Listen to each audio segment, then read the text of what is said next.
मेरे दोस्तों, एक बार फिर आपके समक्ष एक ज्ञानवर्धक फार्मूला का मंत्र आपको प्रस्तुत कर रहे हैं, जो आपको आपके ऑफिस में, आपके वर्किंग क्षेत्र में सदैव आपको स्थिर और कामयाब कर देगा।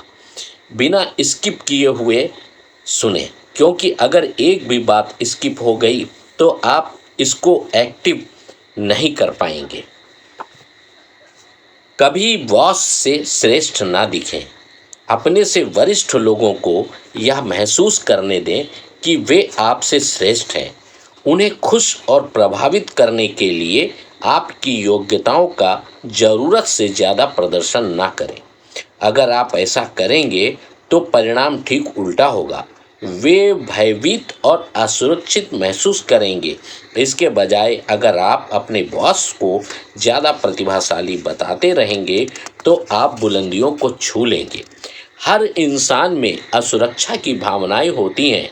जब आप लोगों के सामने अपने गुणों का प्रदर्शन करते हैं तो उनमें से द्वेष, ईर्ष्या और असुरक्षा की भावनाएं जाग जाती हैं।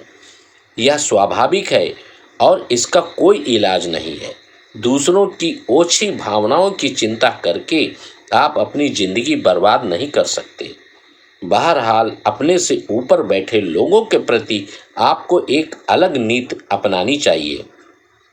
बॉस से श्रेष्ठ दिखना या उससे ज़्यादा प्रभावशाली दिखना शक्ति हासिल करने की राह में शायद सबसे बड़ी गलती होगी। ऊंचे पद पर बैठे लोग राजाओं और रानियों की तरह होते हैं। वे अपने पद पर सुरक्षित महसूस करना चाहते हैं। बुद्धि, वाक्चातुर्य और आकर्षण के मामले में वे अपने आसपास के लोगों से श्रेष्ठ दिखना चाहते हैं। आप भूल से भी इस आम धारणा पर ना चलें कि प्रतिभा और गुणों का प्रदर्शन करके आप बॉस की सद्भावना हासिल कर लेंगे। हो सकता है बॉस ऊपर से तो आपकी प्रशंसा करने का नाटक करे, लेकिन मौका मिलते ही वह आपकी जगह पर किसी कम बुद्धिमान, कम आकर्षक और कम खतरनाक लगने वाले व्यक्ति को नियुक्त कर देगा।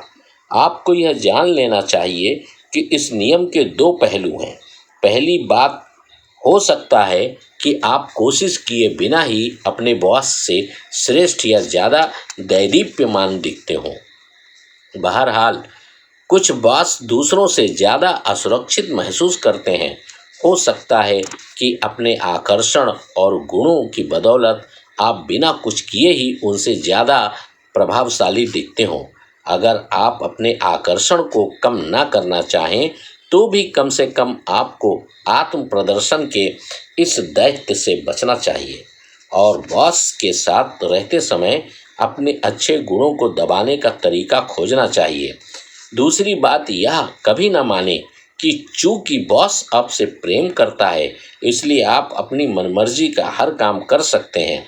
ऐसे कई प्रिय पात्रों या मुँह चढ़े लोगों पर किताबें लिखी जा सकती हैं जिन्होंने यह मान लिया था कि वे हमेशा बॉस की नज़रों में चढ़े रहेंगे, लेकिन बॉस से ज़्यादा चमकने के कारण वे उसकी नज़रों से गिर गए।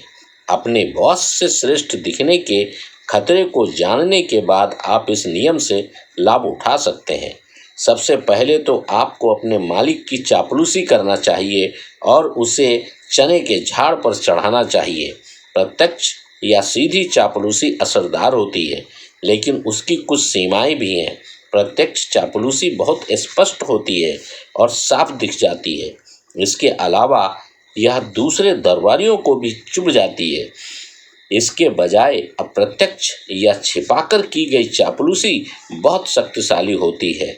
उदाहरण के लिए, अगर आप अपने बॉस से ज़्यादा बुद्धिमान हैं तो इसके विपरीत प्रदर्शन करें।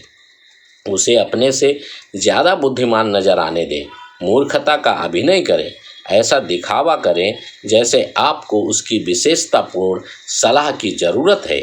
ऐसी हानि रहित गलतियां करें जिनसे आपको आगे चलकर नुकसान न पहुंचे, लेकिन जिनके कारण आपको उसकी मदद मांगने का अवसर मिले।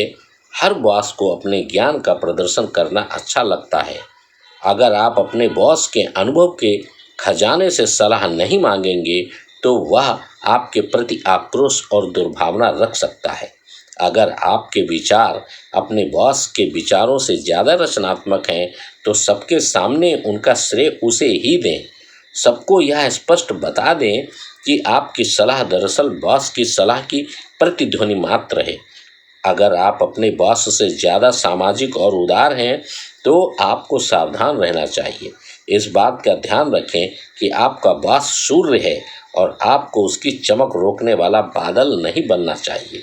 सबके सामने हमेशा बॉस को सूर्य साबित करते रहें, जिसके चारों तरफ हर व्यक्ति ग्रहों की तरह चक्कर लगाते हैं।